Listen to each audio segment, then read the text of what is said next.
Yes, g'day everyone. Welcome to the TryPod Live with Winnie and Clarkey. A very heartbroken Clarkey. I can see that scores up there right away. I'm not sure if that was a stitch up on purpose, but if it was, bravo to you, Winnie. Mate, we are here to recap everything that was round 20. You can probably hear my voice is a little bit off. Sorry, guys, been a bit sick throughout the week. But Winnie, how was your weekend, mate? And how did we go with our best bets?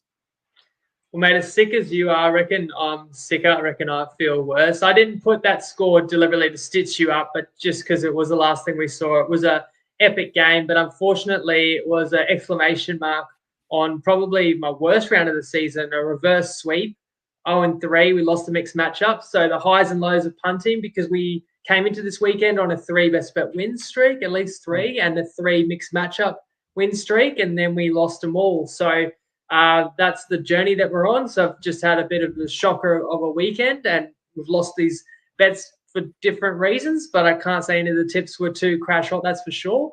But regardless of the results, rain, hail or shine, we're here to face the music, try and figure out what we may have learned from the 7 games. And it's the same for you. It's not easy to face a camera after a heartbreaking defeat. We can audible. Do you want to talk Eels, Titans right now, get it out of the way, or do you want to reverse to the Friday and then leave it till last? Mate, we can go right now if you want. To be honest, Let's do it. Finishing. So obviously you guys can see the score there. Eels get up 25-24. Really, really tough for me if you guys aren't aware. I'm a big Titans fan. Been a member for years. Wife's a member. A 2-year-old daughter's a member, and my unborn son is a member as well. So we all love the Titans, and yeah, really, really tough. I actually don't have too many notes when it comes to Titans games, particularly when it's the last one before that is. But just, we had the line breaks, we had the attack, we had the moments, and we just missed them.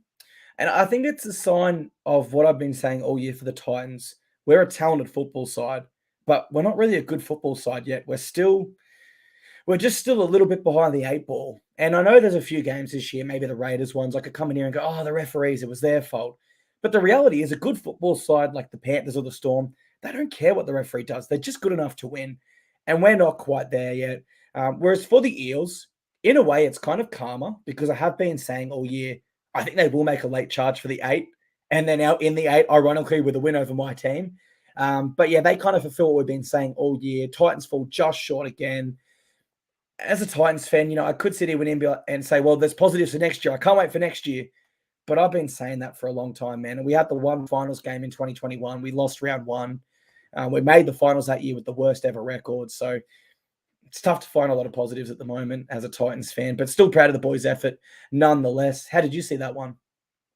It was a huge effort by the Titans. They ended up resting AJ Brimson, which made some sense when you got Campbell there anyway. Tino started off the bench. All the Eels backed up. My best bet was Parramatta minus 8.5, which I felt pretty good about at 12-0. It looked like it could be the big score, the kind of day out that I was expecting, which would have also been, a good win to avenge Magic round. And then the game flipped. So to talk about moments in the game, and I know a few people are saying like the Titans have been robbed. So I will throw it back to you to talk about any particular moments you've got the biggest gripes about. But not that there were any wrong calls in this period of the game, but the Eels suffer back-to-back sin bins, suddenly find themselves defending 11-13. And obviously I'm on Para, I'm on for the best bet. I'm going to, hold on, we got to hold out a team that's got Dave Fafita, Jaden Campbell, Khan Pereira, 11-13. Like, I'm thinking 1 try in this 10 minutes would be gold. 2 is probably expected, and 3 or more is a disaster. In the end, the Titans did get a pair of tries. They had about a 4-man overlap at one stage, and Simmons has shut it down, which ultimately just saved a couple of minutes. The Titans, when they had the ball, did score back-to-back sets. And that got them in front.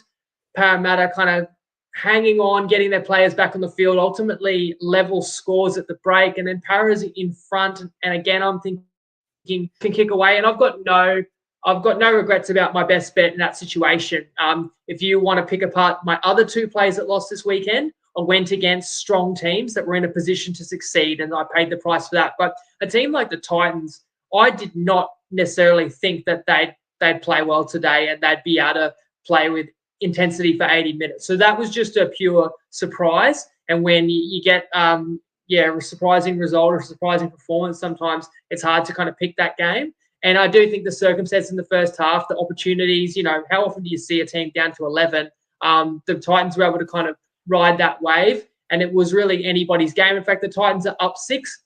Now, throw back to you, Clarkie, is I suppose the most controversial moment of the game, which ironically was almost identical to what happened against the Raiders, right? Where the Eels were in attack, there's a knock on, the ref says 6 again, and the Eels got the ball and went for a try in the corner. And of course, that was the Titans just a few weeks ago against Canberra in a tight game.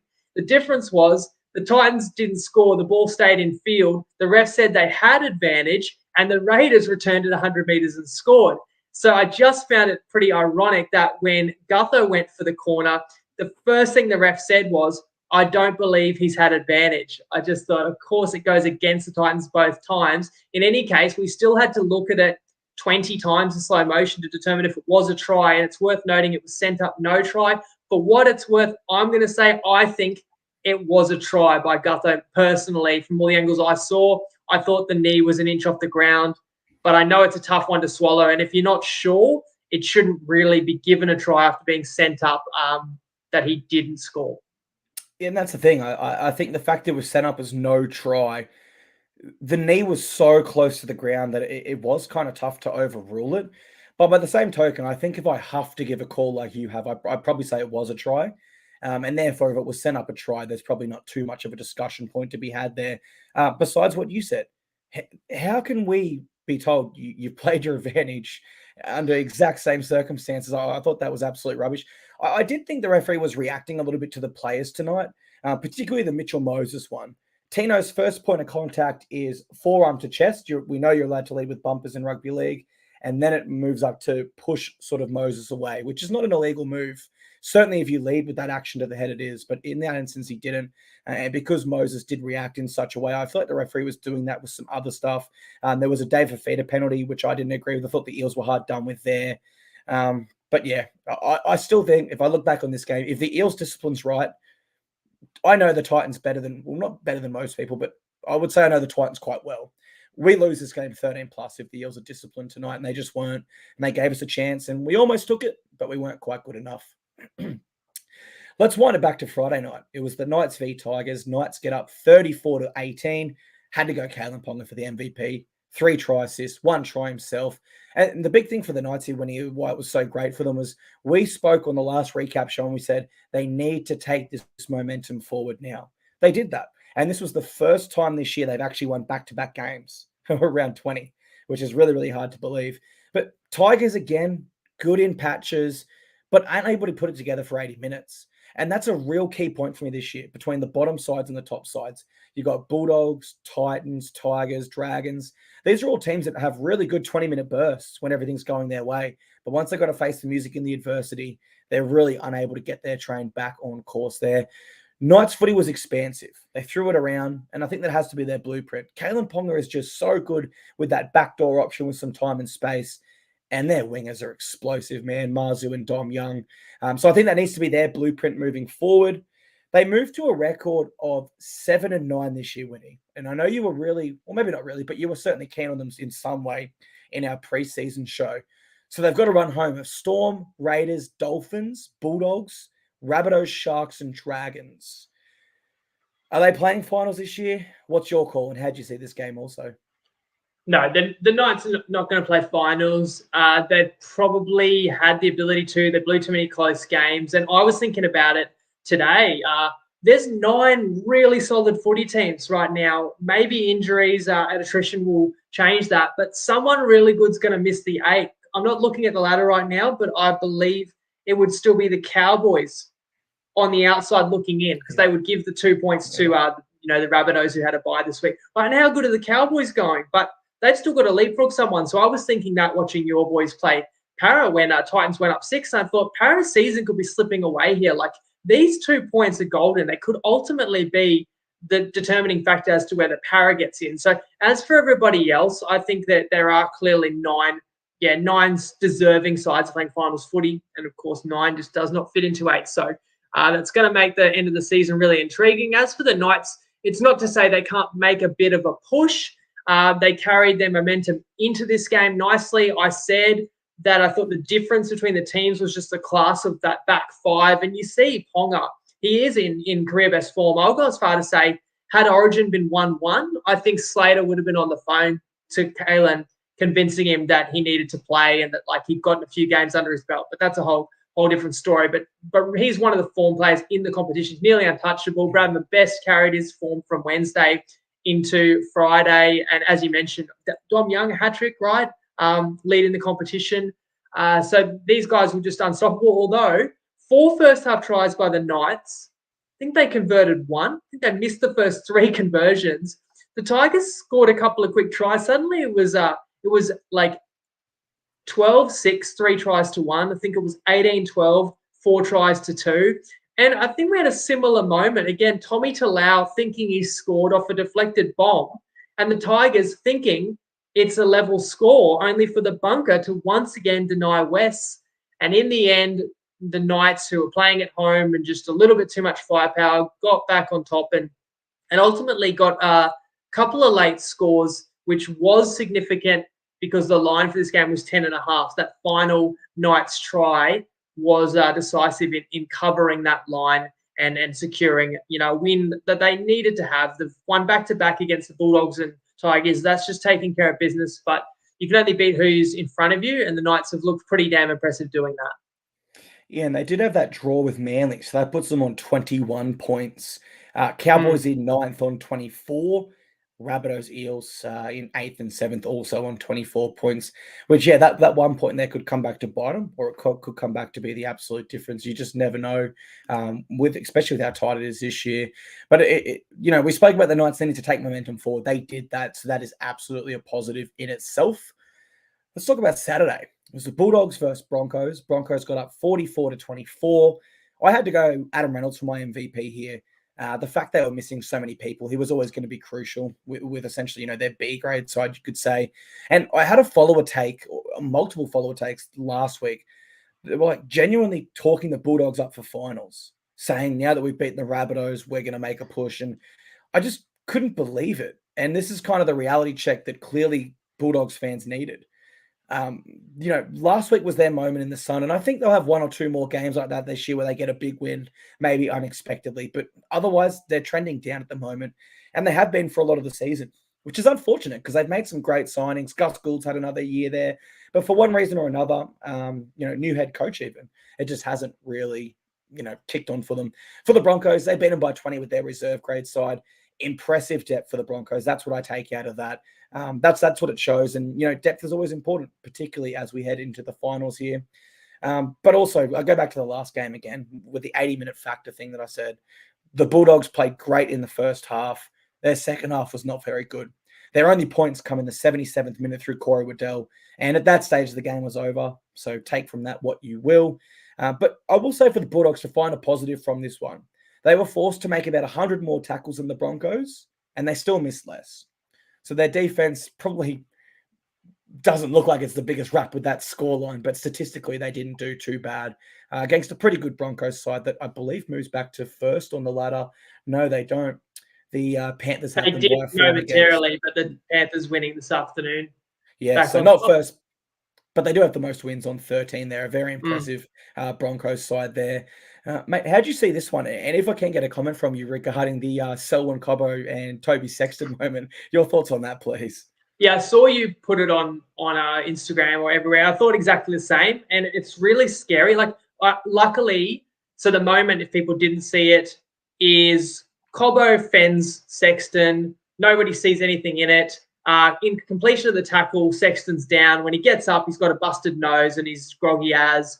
And then on first replay, you go, what happened? It does look like Cobbo kind of fended him high. You think, maybe he smashed him in the face of the fend. But as you watch the replay through, you realise that didn't cause Sexton any harm. But as Cobbo trampled him, his knee collided completely accidentally with Sexton's face. Yet the bunker chimes in and says it's a raised elbow to the face with forceful contact and it's a sin bin to Cobbo. So pretty ridiculous because everyone could see that didn't do the damage. It's one thing to react to an injury and overreact, but the act that they penalised him for did not cause the injury. So I can only say, thankfully, it had no bearing on the outcome of the game. And, or if people had backed the Broncos with the line, and the Broncos had only won narrowly. And you're like, well, we had Cobbo in the bin for 10, and I think the Dogs scored in that period, but it doesn't end up mattering. You said reserve grade side, but you also said, Reynolds was the best on ground. So when you got Reynolds, you got Katoni Staggs, you got Herbie Farnworth, you got Ezra Mann. You're right. Brisbane's still pretty deep. Cobbo was overlooked for Origin, but the forward pack is truly impressive because Carrigan they opted to rest him after Origin. Of course, no Ricky, no Flegler, no Payne Haas. So that's a lot of really key middles and key forwards not taking part in this. And that's why I expected a lot better of the Bulldogs. And I thought that was super disappointing. And the only other standout for me, or takeaway, is 2 of Brisbane's tries are soft as you like barge overs from dummy half. That's not good enough for first grade. So after the Dogs get humiliated 66-0, you come back and get a win against Souths that had nobody playing. You're back to square one with the softness of some of those tries that you let in. So you've got to be impressed with Brisbane to win with so many key players out. But for the Doggies at Belmore on the day of Josh Reynolds' farewell, and mind you, the New South Wales Cup side didn't do any better either, where the Grub was playing there, lost by about 30, they were just as bad. Pretty disappointing for Canterbury. Yeah, 24-point loss to their reserve grade side. And when we look at the Bulldogs at Belmore, I'm to the point where I don't really classify it as too much of a home advantage, as crazy as that sounds. They just don't perform that well there. And if we're talking top 4 sides, I'm big on my stats, Winnie. We go back to 2015, the last time they beat a top 4 side at Belmore, and that was the Storm. And that could be because they don't play at the stadium so much, but still not a nice stat there to have at all. Next game was Manly v Cowboys. Cowboys win 19-8. My MVP was Scott Drinkwater yet again. Let me pause right now, ask you, is he the most informed player in the competition right now? I mentioned Ponga, but I think you're right. Drinkwater is just about untouchable, and Manly had no answer for him all night. It kind of felt like Manly was just hanging on in this game. And what's exciting? The 2 men that are up for debate for the most informed, Drinky and Ponga, they didn't even play Origin, but they are eligible for other sides of the fence there, which is awesome. But I honestly thought Drinkwater was the difference between these sides. Now, I know the scoreline difference is 11 points, so maybe that's a bit of a silly statement. Not a Tim Sheen's statement when we talk differences, but, certainly Manly weren't out of this one, but they weren't in it either. They were just there. And I think that was mainly due to the Cowboys' goal line defense, which was really, really good. I got to give a big rap to that there. DCE, Schuster, they were combining well, swinging left, swinging right. But what I did think they lacked was that X factor from fullback. And with respect to Ruben Garrick, he's a very consistent fullback that's going to get you meters and he's going to play hard for you for 80 minutes. But no one really has that X factor like Tom sweeping out the back. It just makes the defender second guess. Do I sit on my center? Do I shoot on the back row? Or do I stay wide for the fullback? And without Tom there, I thought the Cowboys were able to predict a lot of the Seagull shape they were offering. But you go through this one statistically, I couldn't find anything that really shocked me. Tackles, possession, completions, meters, everything was ultra close to the point where nothing mattered too much. But then you add in Drinkwater, who had 200 meters, a key try in a key moment, 5 tackle breaks, line break assist, line break himself. And I think he was the difference, Winnie. I know it's an 11-point margin, but I thought he was the difference in this one. I want to know, how did you see this one? Well, yeah, the line was 3.5. I think it even closed 4.5. Everybody backed up who could have. So Gerbo and DCE for Manly, but Cowboys also had it's hard to remember how many Origin players Cowboys had. I think at least 4, but then they had like Drinky, maybe 5, and then Drinky, obviously was 18th man, so clearly he played. As you said, he played so well. And during this game, it was pretty evident, like the Cowboys' energy levels were really there. The game meant a lot to them, and they were the better side. I feel like they made more yardage. They threatened the whole game, and really Manly was just clinging on. Manly's first try is just able to kind of score, nabbing a bomb. They do eventually crack the Cows late, but that was after a lot of sets on the Cowboys' line for the most part in the game.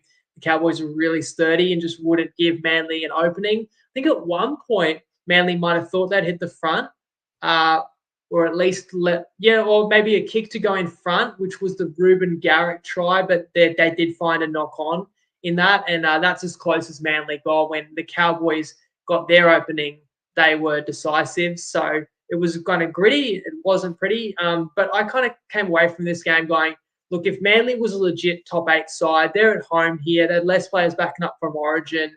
They needed to play better. I never really felt like Manly asserted themselves in this game. So I really was quite disappointed that they didn't make this closer. And I'm pretty sure for Manly, when I first spoke with in the preseason, I had him as 13th. Then when they won the preseason challenge, I put him up to 9th, which I probably read into a bit too much. But again, just looking at the live ladder, they sit in 11th on 21 points, same as the Knights due to their draw there with a 7-9 record, and they have had all 3 of their buys. So did you have Manly in the 8 when we did our preseason? I can't remember. No. Yeah, so it seems like we're both onto something there unless something changes. And yeah, just reading the comments now. Andrew, great call, mate. That shot from Val was insane. No one puts down Hamali Olakau'atu like that. And Lee Ann Jones says they need to find a better fullback. I'm not opposed giving Tolatau Kohler a little bit of game time there. Plays there internationally for Tonga. Could offer a little bit more X factor than Garrick, but probably not as consistent. Now, can I put you on the spot, mate? Yeah. Are the Cowboys going to make the 8? I mean, I'm just looking at the. So the Rabbitohs climb above them. They've still got a bye. Points differential is 50 better for the Rabbitohs. You know, if any side's going to drop out right now after what we've seen, you'd have to say Sharks.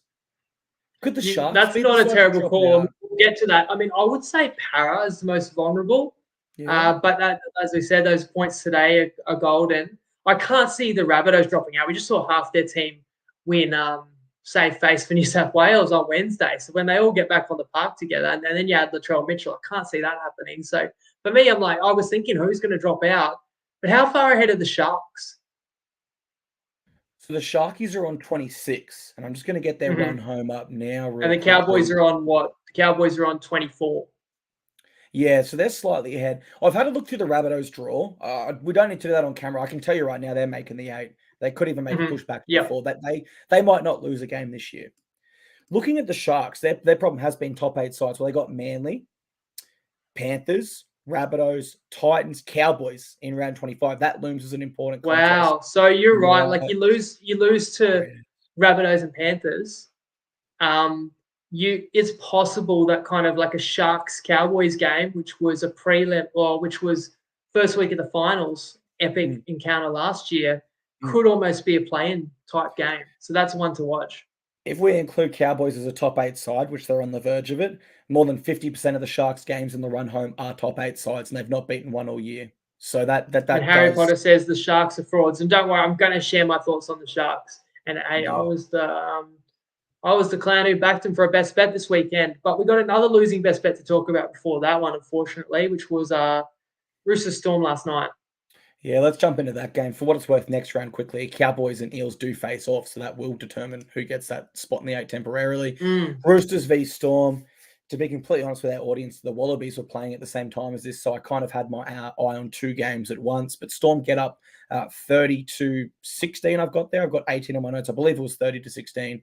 I went with Coates. It was. I went with Coates for my MVP. He scored another hat trick against the Roosters, scoring one against them earlier this year, which is a nice bounce back from a relatively disappointing Origin game for him. From what I saw, Roosters seemed to have a lot of opportunity in that first half, but it's the sign of a struggling side when you can't ice opportunities. And it's maybe not a struggling side, but a side that's out of form. Because I know for a fact when this Roosters side's at their best, that scoreline could have been 24. They could have had 24 first half points, but they just couldn't ice it. And what I love for the Storm was the fact that seemingly during that first half, they were never really on top of the contest. It was close enough, but they never freaked out. They never changed anything. They never threw risky offloads. They just stuck to their guns, and they have this amazing result that's really unshakable, and nothing external can affect them, including the opposition there. You know, line breaks reads 8 for the Roosters. Their average sets was 10 meters more. They ran more meters, more post contact meters, etc., etc. But what the Storm did better was they believed in their game plan fully. They stuck to it, and in the end, they walk away 13 plus winners. And you take away those late 2 tries for the Roosters, and we're talking about the Roosters as a shocking performance here. That saves their face a little bit, but it was still pretty shocking for them. I know you had a best bet on the Roosters, who now sit in 14th place. 14th. Down there with the Bulldogs, Dragons, and Tigers. They were my preseason premiership tip, which I'm embarrassed. Egg on my face. Absolutely got that one wrong. Can put that out there now. But I mean, how did you see this one? I know you had a best bet, so probably disappointed. Yeah. Well, I'll respond to some of the comments. I mean, Hamish, Roosters aren't an NRL team this season. That's probably a bit harsh. Leanne, Roosters suck after dropping Sam Walker. Of course, they dropped him. Then he was injured in reserve grade. So then their hands have been tied and they've said the knee's just not quite right. They don't want to rush him. And at this point now, the season's basically lost. So you wouldn't risk it at all. Ryan, the decision to rest him, he's referring to Teddy, doesn't make sense to me. And that's the thing. So I took +4.5. Like, I'm not making that best bet if I know Teddy's getting rested, but why would you assume that the Roosters would rest someone in such an important home game off a bye? Kind of must win because Taki, you can pull up the Roosters next few games. I feel like the Roosters have some winnable games coming up. So you needed all hands on deck to give you a chance to win this one, in my opinion. Whereas I thought just as likely someone like Grant or Munster could get rested because of the Storm horror on the ladder. But look, those are going to go both ways throughout a season with a player being in or out. And you can't blame losing a bet just purely on one player because Manu slots to fullback. They had the Junior Ponga. He's done pretty well in his chances on the wing. And Swali'i, another man who's got his eye on rugby union like yourself on Saturday night, Clarkey. He was in there at centre. Had some good touches as well. Not good touches with the boot, missing a couple of kicks, including one from close to in front that meant the Roosters were trailing. So I think, look, it was a very interesting game. I think the bet still had a really good chance to win had the Roosters taken their chances. You're completely right.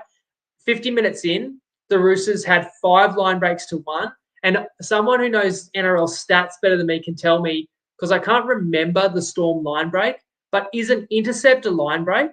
Because I think that only line break was Xavier Coates' length of the field intercept try, where the Roosters had a 2-on-1 and Sandon Smith went to throw a cutout to Ponga. And if he gets the ball to him, the Roosters are scoring. Coates catches it, takes it length of the field. So, we talk meaningful moments in games. And I always say there's no bigger play than the intercept when the other team would have scored because it's instantly a 10, 12-point swing. So that hurts right there. But the Roosters have made all these line breaks and just felt like they'd make a break and then the winger would drop the ball on the boot and the bounce would always end up in the hands of someone like Munster or Jerome Hughes or Nick Meaney. The Roosters just couldn't capitalise. And at the end of the day, that's on them too, not being able to execute.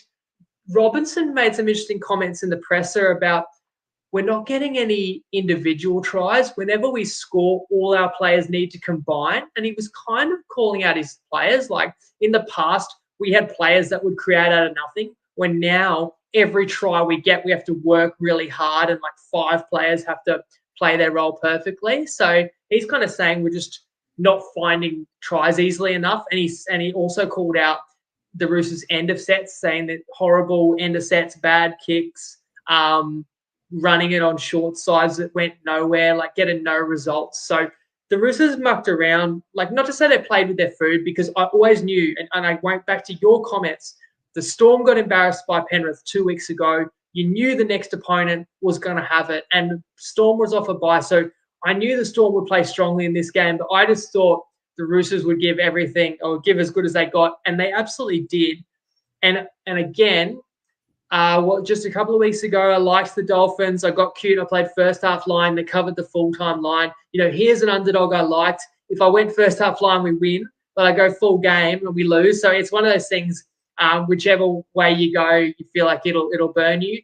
But you can't make too many excuses either and say, well, it was a great game for 50, 55, because at the end of the day, you're right. The Storm stayed the course, defended really well. Like, let's give credit to the team that did, scrambled and didn't concede a lot of points. And then when the pendulum swung and Melbourne got on top, they are pretty brutal like that. And Harry Grant can sniff out, lazy markers or a quick play the ball, and he makes you pay for that.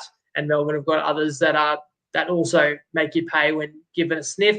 And yeah, Melbourne suddenly made this lead 30-4, and it was a blowout. And those couple of late Roosters tries make it look closer. They kind of make up for points the Roosters should have had earlier. Maybe it's a different game if the Roosters get them earlier, but I can't say that for sure. I have to just say I took on a really strong Melbourne side with a patchy Roosters side and paid the price.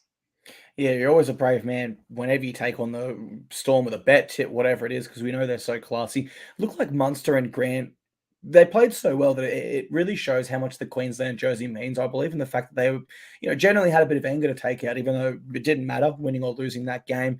Robbo, he knew he was in for a tough press conference when the first question's James Hooper saying, "So, are you playing finals this year or not?" That was funny there.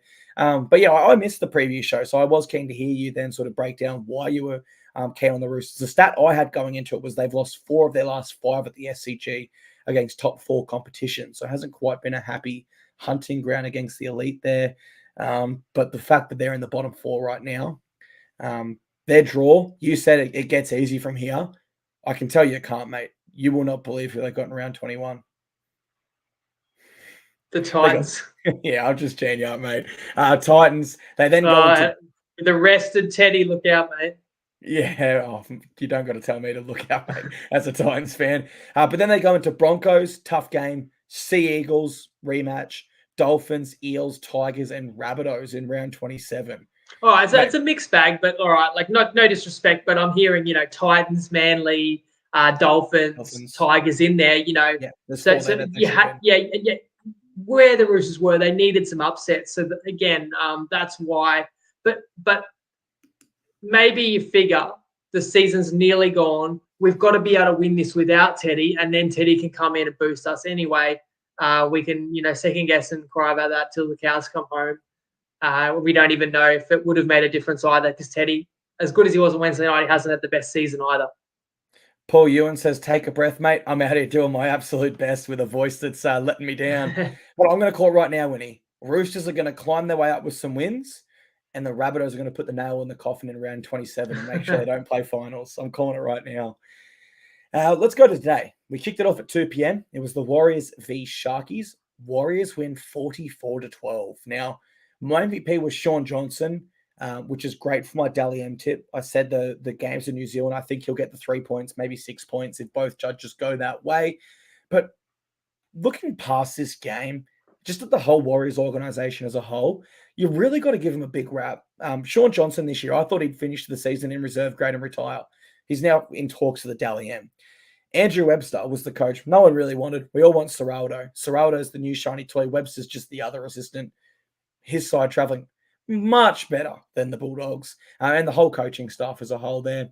There's been ups and downs this year for the Warriors, but they are every bit a contender when I look at this competition right now. Now, can you imagine if they finish in the top 4 in a way that they get a home game and you have to go to New Zealand to play them? Immediately, I'm tipping them. I don't really care who they played. New Zealand is turning into a really great home advantage for them, for the Sharks. No wins over top 8 competition this year. The closest they got was in round 2 against the Eels, who weren't a top 8 side then, but they are now. And that's 18 rounds later, or 17 rounds later, it took the Eels to get there. So we're not talking like a top 8 side the next week. We're talking 17 weeks down the track to become a top 8 side. They had enough motivation to win this game. The last time they played the Warriors, they were absolutely embarrassing. And they should have won that game absolutely in my mind.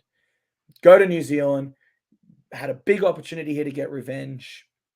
Great roster, great coaching staff, and they fail again. And I'll be honest, on the preview show, I would have tipped Sharks here. I would have tipped Sharks and I would have said, look, I know Warriors are great, but I think they'll drop this game because the Sharks have to beat a top 8 side eventually. But now I'm to the point where I just think that this is a real stain on the NRL, the scheduling the Sharks have been able to have. They are, in my mind at this stage, absolute pretenders and flat track bullies. I do not, and I wouldn't have said this before the game, so maybe I'm overreacting based on this result a little bit too much. But you look at their draw this year, the fact they've been able to verse all these easy sides, get them at home, and put on these big scores to climb into 6 with a great point differential. But it's all to do with their draw. This is a side when the Sharks that if they had have been facing as many top 8 competition as they had a bottom 8, they would not be in the 8 right now. It's as simple as that. From what we know, they would not be in the 8 right now had they have faced top 8 and top 4 sides on 2 occasions and not bottom 4 and bottom 8 sides. So they've been blessed with a lucky draw. As for the Warriors, I'm higher on them than ever and really starting to believe they could do something this year. But let me know, Winnie, am I being too favourable to the Warriors? Am I being too critical of the Sharks? Am I overreacting? How do you see this game, and what do you think of both these sides' chances moving forward? Well, I don't know what you're doing, mate. You weren't here on the Wednesday preview, so you're meant to come on and say, I would have tipped Warriors by 30. I would have tipped the perfect round. I would have tipped Storm. In fact, a lot of people probably had the perfect round. This was the most contentious pick. So I'm sorry, I might have steered people into Cronulla. That was my best bet. As for New Zealand, I mean, I think they're going to finish top 6, which means they're going to play a home finals game one way or another. If you're 5th or 6th, you're home in the elimination. I can't see the Warriors getting to 1st or 2nd, but even if you're 3rd or 4th, you got a chance to win. And imagine a home prelim in Mount Smart. Amazing. But even if you lose, you could be on the road. Let's just say Warriors get to 4th and may have to play someone like Penrith week 1 of the finals. A tall task, right, in Penrith. But then next week of the finals, you're back in New Zealand. So going back to what you said, like that house is going to be rocking. It's been a long time since the Warriors played finals and even longer since they played a home finals game. Okay, so I felt like I knew what I was going up against. New Zealand didn't really surprise me in this one. Like, they are super strong. I've underestimated them most of the year, but I've kind of come to recognize they're far greater than some of the parts. I've praised the coach. I love the way they play. I was on them for a best bet last week. So what I really wanted to stress this week was I respect the Warriors, but I think this is all about Cronulla.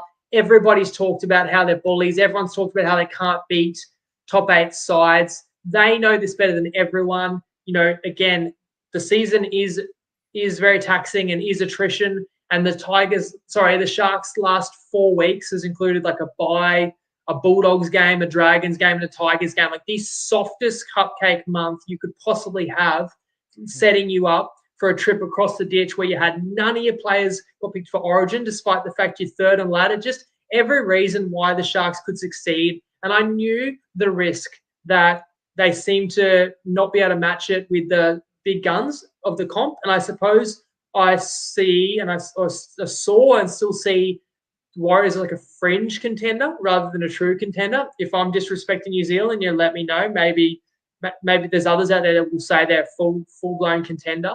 I think it does depend whether they end up in big games at home or away, but they can win away from home. So anyway, I was just willing to give the Sharks an opportunity to get a big win, because the thing is, I disagree with what you said there, that the Sharkies are only, what are they right now on the ladder? What are they, 5th? Something? 6th, okay. And they were 3rd. They were 3rd coming into this round. And you're saying they're only 6th because the draw has favoured them, and they can only be bottom 8 sides. But the truth is, beating all the bottom 8 sides consistently and by big margins, you still, historically, you're a good team if you do that. The Sharks are an anomaly that, like, they seem to handle business against basically everyone beneath them. And there's exceptions, like Magic Round against the Dolphins. And yet they're so poor against the top. Like, the competition's too even. It doesn't work like that. Like, I refuse to believe going into this round that the Sharks are like a good, bad team that's just a little bit better than all the other bad teams, but not truly good. Because they're flogging teams like lower on the ladder, right? So I look at the Sharks, when I watch them every week, and I see a pretty impressive side. But I did say, if they don't put up a good performance here, then we have to call them frauds. And they were so poor. And, the same game multi didn't win this week. I was going to go something into the Roosters Saturday night. When I heard Teddy was out, I actually pushed it to today. And I went Hines anytime try score, and he scores the first try. And I'm like, here we go. But we needed Sharks to win, and they got pumped. And in some regards, it's even more painful to lose a best bet by 1 or 2 points or by half a point that we have this year. But I just lost back-to-back best bets by, 20 points. I guess the Roosters pulled it a bit closer in the end. That equally hurts a lot because it makes you look like you don't have no idea what's going on. And this is one of those rounds where every favourite won, and the Warriors closed a favourite with Sean Johnson. We should say congratulations. They had the baby the day before, so we knew he was going to play. I wasn't counting on that going our way, so that's fine. He played, and he was probably man of the match. But this is one of those rounds where, Joe down the pub did better, and his bets significantly better than me, because all the most likely outcomes did occur. But I've spoken highly of the Warriors, and that's a great win. But as for the Sharks, I was so disappointed. I haven't listened to what Fitzy had to say about them, but I like your call earlier that they've gone from being in the top 4 to being at risk of falling, being the 9th side that falls out, because I believe the Cowboys will find their way in. Mate, you're spot on it. And we every week we jump on here and we go, for example, the Sea Eagles or the Cowboys are winning or losing, and that's affecting the ladder. And that's around the 8th position. But when we look at this one, if the Sharks had have won, they would have gone into 3rd place above the Melbourne Storm. I mean, need I say more? Instead, now they're at 6th and only 2 points clear of the next teams.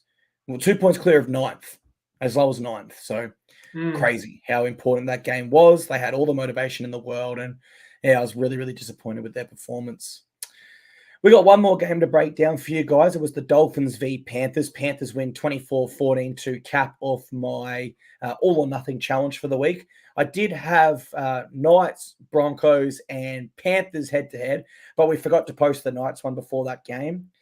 So we won't count that one. That's probably unfair. I mean, we've got the proof and the messages and stuff like that, but we'll just remove it. We're happy to do that. And that's my fault. But although we've got the proof, and so for just the history of that one, we're doing the all or nothing. You hit Raiders and Sharks with a handicap last weekend. So if you started with 10, you rolled into this weekend with $16, I think. Then you were crook on the show. We missed that segment, right? So then we had the graphic ready to post. And I was just looking at everything. And because it was a shorter week, because our pod was Thursday night, I was going, none of our tips actually are involved until Saturday. And then when I posted your graphic, your rollover was Knights into Broncos, into the Dolphins, into the Panthers. Just one problem being the Knights had already won the night before. So I thought, well, anyone who wanted to follow can't back that. Sorry, it was $1.27 or whatever. So just disregard that. That's fine. And then Brisbane won by 20 points, and then it came down to this game here. So if you have rolled it over, I think you balance now like $27, something like that. So $1.70 for those two picks. You can take it away into how you saw this one, but it was in doubt, especially after the Panthers decided to rest all of their origin stars, and Cleary is on ice at least another week. Yeah, I mean, no doubt. Just to touch on the Knights game as well, I absolutely nailed that one. I should have said this earlier in the show, sorry, but my friend said, "What's your same game multi?" I said Knights 13 plus, Ponga and Young ATS, and if you want value, throw Marzio and Best in there as well. Absolutely nailed it. I wish I had taken that one myself. But do you want to reply to Jeff's comment there too, just on the spot? Yeah, who wins the comp for me? I'm still going to go Panthers. They're traveling well enough now without Nathan Cleary for me. I know it's boring. If I had to give a smoky or a dark horse, I mean, Rabbitohs, I suppose. I'm going to say Rabbitohs if I have to say a smoky or a dark horse, just because I know they're 8th now. I think they will climb back up. And I think they've probably pushed the Panthers in the finals, in the grand final in 2021 and the prelim last year, more than any other team has in the finals recently. So dark horse for me, Rabbitohs. They could end up on the opposite side of the draw to the Panthers winning, which could mean they get to the grand final and get their rematch there. But who have you got at the moment? Yeah, you'd have to say Penrith, and making long-term decisions like sitting out the Origin Stars, all of them after game 2 and again after game 3, is going to pay dividends in September, and that's what they're all about, is winning 3 in a row, which is so incredibly difficult to do. So you've got to admire their ability to compensate and to sacrifice, the short term, but still pull these wins. Remember, they beat the Knights with, as Christian Welch said, they had nobody. And pretty much the same team. Only difference today being that Luai didn't play Origin, so he was there. And look, he did play pretty well. But again, any takeaways you had from this game? Because the Dolphins found themselves in front in the second half, and I thought the upset was on. Yeah, I was really, really worried for an all or nothing challenge. I was frustrated watching the Panthers. MVP Isaac Tungo, he's in a beautiful purple patch of form at the moment. Just incredible form out there in the centres. And I was very shocked to hear on the post game they were saying he should move to lock forward. Isaiah Yo. I don't know what Channel 9 was saying there, but he's a very, very good centre. Interesting game. Probably only close because Panthers are missing so many players. But you look when the Panthers' origin players are out, the middle becomes more prevalent than ever. And that's where the Dolphins' strength is. Their forward pack and the experience there. To James Fisher-Harris and Moses Leota's credit, I felt like they met that challenge. They were brilliant in the middle there. Sonny Luke came on the last 10 minutes, and that was a game changer. Mitch Kenny was very consistent throughout, but Sonny Luke added that extra layer of attack. And when we look at what makes the Panthers the best attacking team, it's that Apisai Kotosau kind of feel. And Sonny Lucas got that for me. That creativity around the ruck, which I really like when we talk Panthers. For the Dolphins, I'm going to say it again. I say it after most losses. There's some positives in this. For a side in their first season that competes this hard against a Penrith side that's shown, even with their reserve grade players, they can beat a lot of sides.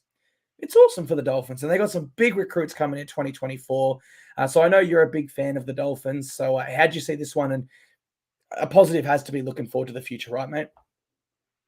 For sure, the future's bright. What they've shown this year, they've already exceeded expectations, who they're able to recruit, and it builds on itself. It compounds that the more names you get, then the more names that are interested, and the better you play, the easier to recruit to keep your talent as well. And, you know, like the Hammer backing up today, we went into the season with the narrative that the Dolphins couldn't sign a star for this season. They actually had signed one. We just didn't know it yet. Although, look, I think the Hammer scored a try in the second half here, but it felt like he didn't look as fast as every week. Maybe a little bit worn out by an Origin campaign, but still brave to back up. Another guy who didn't look fast as Harry Potter is there. Tavare was on the wing and like, right, man, this guy's like a cult hero. It's so exciting having him in the side. But you go back a couple of weeks ago, he gives up 2 tries. He wasn't strong enough to tackle Farnworth one-on-one, right? So if you can't hang in there with your strength, he's not the fastest guy either.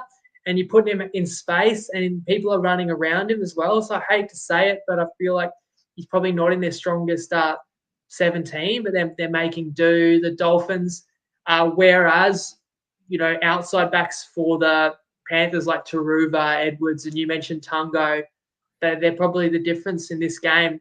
After the Panthers got a fast start, I'm trying to think, was at least 12-0 to them. Yeah, but they were 12 missing all 0. their goals. Yes. So was it 12-0 or 14-0? Yeah, with 3 tries. It was. Yeah, I think it was even 12-0 or missed goals. And then the Panthers thought they'd scored again off a kick, but it got overruled by the bunker. And that's right. And the Dolphins got one back before halftime. And then the Dolphins took over the game and got in front. From there, I thought they'd carry on and win. So you've got to admire the toughness of Penrith to just keep fighting and take the opportunity when presented, and then just complete and kick to corners and hang on. And in the end, the Panthers get that dagger try. But this round, not too many games were close. I'm trying to think on Saturday, you know, it felt like the Cowboys held Manly at arm's length. Roosters Storms close for the first 50. You know, Sharks Warriors never was. But this one and the game after it that we already started the show with, they were anybody's game, you know, with 5 minutes to go. So, again, you're really impressed by Penrith's ability to win when undermanned. That's why I would have to pick them to win the comp right now, just knowing how much stronger they can get and that these players will be fresh from the breaks they've been able to enjoy. And for the Dolphins, they're not going to be making the 8 anyway. So it's all kind of just looking for moral victories and looking to finish the season strong and respectable. And anyone that went out to KO Stadium would admire the fight today. If not, be a little bit disappointed that you come back from double digits down, you take a lead, and, you know, again, maybe a little bit of inexperience lets that one slip. And for what it's worth, I would never question Wayne Bennett at all. But me personally, I would probably put in Cody Nikorima back to 14. I know he's playing so well that it sounds maybe a bit funny, but I just think Hammer has to be a fullback. And then Valence Tafade, I'd definitely be bringing him back to the bench, using him in the back line if required, but probably playing him more as an edge back rower, and then shifting Kenny Bromwich or Lemu Elu into the prop position potentially. I just feel Tafade's still a little bit raw in the game, where playing in the back row with some other defenders around him might help him, but who am I to question Wayne Bennett? That's crazy, but that's how I'd be doing it for what it's worth. You think Hammer's best position still fullback? Yeah, absolutely. It is. You know, and there's a key moment I think someone mentioned in the comments where he had a one-on-one tackle to make on Tungo and just got pushed out of the way. And that's where I was saying, like, he just didn't look quite as explosive, but it's pretty understandable. Someone asked, did I go? I didn't get out to this one, partly just to be able to be live and be here. I'd hate to think anyone would accuse me of kind of dodging it, as much as it's not really that fun to come on after a pretty deflating round of results. part of what we do, breaking down the games every week, sharing why I believe something's a bet for you to decide for yourself. But then also recapping is, just sharing that journey with our followers, and the journey is not all going to be kind of bright lights, and it is going to be a roller coaster. So you get to see, you certainly get to see the good, the bad, and the ugly when you follow for a whole season. Mate, I love it. If you get it wrong, I love coming here and just fronting up to the music. Like it's almost cowardly to shy away from it. And a lot of people in the mainstream media do it, Winnie. They give these predictions. They sit on the fence. If it becomes right, they claim it. Oh, I remember I said this. If it's wrong, they kind of just go, I changed the subject. Happen. Yeah, it doesn't get brought up. I never said for sure and stuff like that. Whereas I don't mind it, mate. Like, you're never going to get everything right. We're human beings. It's an opinion at the end of the day that anything can happen in this sport. Statistically, the closest competition in the world. Data company did a study a few years ago and found that the NRL, if you are outlaying money purely in betting, is the most difficult sport professionally to pick in the entire world. And I guess that does show the salary cap does work to some extent. But that's all we've got time for in our recap show. Origin is all done now, so we're back to our normal programming. A really exciting run home here. Rounds 21 to 27 promise to be awesome footy. And we're going to be here every Wednesday at 6:30 p.m. to preview it all and hand out our best bets. So from myself, thank you very much for being with us here live. And if you're listening as a podcast later, thank you also. And over to you, we need to sail the ship away. Well, as Harry Potter, there's a lot of pressure on me for next week's best bets. Trust me. There's pressure on me for every best bet. I've always kind of felt like every best bet is more important than the one last, because if anything, there's more people looking at it than ever. And if you got a winning streak, a lot more people are looking at you. If you're on a losing streak, people are looking at you. People are giving you feedback, and I accept all that. And I always do my best. And the only way is up from here. We can't do any worse than winning 0 best bets. So that's what I'll be doing on Wednesday. I hope everyone has a good week until then, and we appreciate everyone that does follow along. Take it easy, guys. We'll see you Wednesday, and Lego.